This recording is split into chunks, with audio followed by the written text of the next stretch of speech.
पृथ्वीनारायण शाह भनेको त अब पृथ्वीनारायण शाह त बडा महाराज धिराज पृथ्वीनारायण शाहले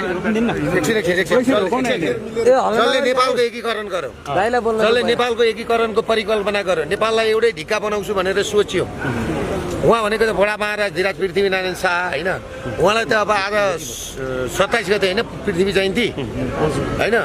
अब पृथ्वी नारायण शाहलाई बडा महाराज धिराजलाई कसरी सम्झिनु भयो भनेर तपाईँहरूले सोध्ने नै होइन नि। नेपालै उहाँले एकीकरण गरेको भनेपछि आज पृथ्वीनारायण शाहका दिव्य बाणीहरू आज कसरी लागू भए?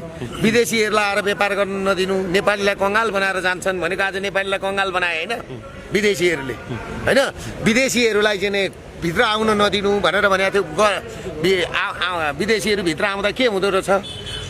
आजै मात्रै भेनेजुएलाको स्थिति हेर्नुभयो कि होइन? के भयो भेनेजुएला? नेपाल पनि त्यही हुँदैछ। चाहिँदो रहेछ त?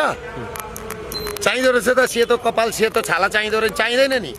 दारीहरूले पनि कालो दारी कालो कपाल कालो दौरा सुरुवालले पनि नि त्यो काम